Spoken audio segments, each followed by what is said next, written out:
On February 18, 1861, Jefferson Davis was inaugurated as president of the Confederacy, those southern states that broke away from the Union to maintain slavery and the economy that depended on it.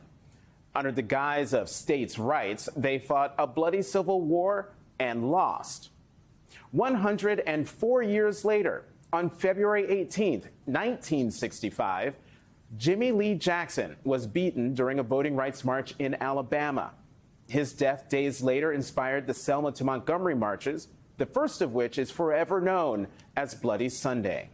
The images from that day of marchers being tear-gassed and beaten and trampled by horses shocked the conscience of this nation.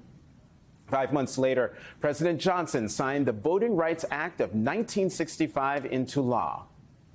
But on this February 18th, we continue to feel the impact of those two events. Our nation still finds itself wrestling with white supremacy and other hellish relics of the Confederacy. We are still fighting for the right to vote and other rights of citizenship, still fighting for our history to be told truthfully and honestly, and for that history to be respected for the foundational role African Americans have played in the formation and maintenance of this most imperfect but glorious union. Joining me now, Bryan Stevenson, founder and executive director of the Equal Justice Initiative. Bryan, welcome back to the show. Thank you very much for being here. It's a pleasure to be with you, Jonathan. So, Bryan, what do you think of this incredible historical link about this day? Well, I think it's really significant that we acknowledge how important this day in history is. Not only was Jefferson Davis inaugurated as the president of the Confederacy, this effort that took control over a third of the U.S. population, that resulted in federal troops and land being taken over, but also that declared that the nearly 4 million enslaved Black people would be enslaved forever, that declared that their children and their children's children would continue to be enslaved to support this plantation economy which Southerners relied on. It did lead to this horrific military struggle, which the North won 4 years later. But the narrative struggle, I contend, the South won. That idea, that false idea that Black people are not as good as white people, that Black people are less capable, less worthy, less deserving, that horrific idea prevailed after the Civil War. And that led to a century of racial terror lynchings and violence and oppression and codified racial hierarchy and disenfranchisement, which is why Jimmy Lee Jackson and his mother and his 82-year-old grandfather were standing with protesters on this day in 1965. And the violence that they encountered, it was Alabama State Troopers that attacked his mother and his 82-year-old grandfather. He tried to shield them, and he was shot twice by a trooper, died 8 days later. The horrific injustice of that shooting did trigger thousands more to get involved in the civil rights struggle. And that led to Bloody Sunday, which led ultimately to the Voting Rights Act. And Jonathan, I wouldn't be sitting here doing the work that I do, but for the activism of Jimmy Lee Jackson and those who followed him. I started my education in a colored school, but for those people who stood up when others said sit down, who spoke when others said be quiet, we wouldn't be having this conversation. And so you're right to point to the struggle that has produced so much good in this country, but we are still in that struggle. Right. Because as you say, there's still pushback. Right, and I was about to ask, and yet what does it say about this nation that we're still fighting the fights that emerged from those two events?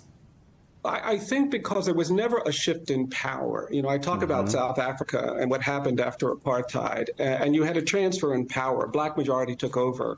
I talk a lot about Berlin, Germany, where if you go there, you see all of these memorials to the victims of the Holocaust. The Holocaust Memorial sits in the center of that city. It is a city where there are no monuments and memorials to Adolf Hitler and the perpetrators of that violence, but that was achieved because it was a transfer in power.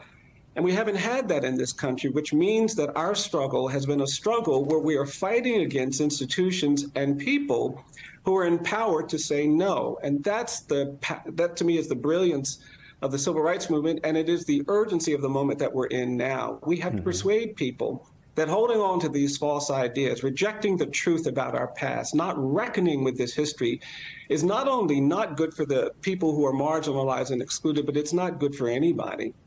We just had a Super Bowl where two black quarterbacks started that game. And there was a time not that long ago where the narrative was that black people couldn't be quarterbacks, where not that long ago we didn't allow African Americans to participate in college athletes and professional athletes. And we can celebrate the joy of that excellence today because we push back against these false ideas. But there's still so much work to be done because I live in a region where the landscape is littered with iconography celebrating the perpetrators of these ideas of racial hierarchy and white supremacy, these ideas that tried to make slavery a permanent part of the American experience. And we have to have the courage to talk about that and to address that.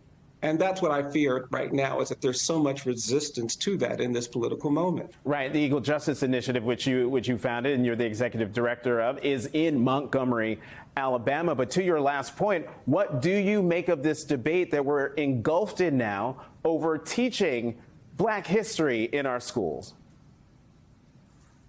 Well, I do think it's important to put it in a historical context. Every time we've made progress, narrative progress, there's been a counter-narrative.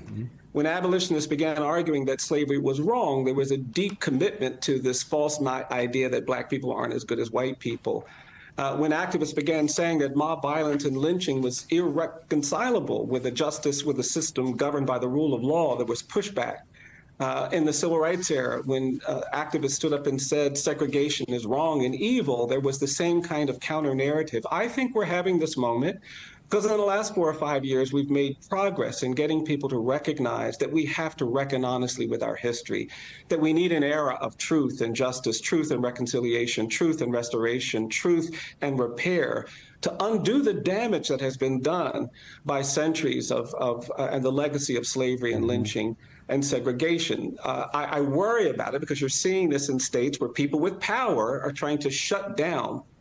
But I'm still encouraged, Jonathan, because history teaches us that when you take the side of continuing ignorance, when you take the side of shielding people from things that they need to know and understand to grow and be healthy and be dynamic, you usually lose. It doesn't mean that you will lose, but you usually lose.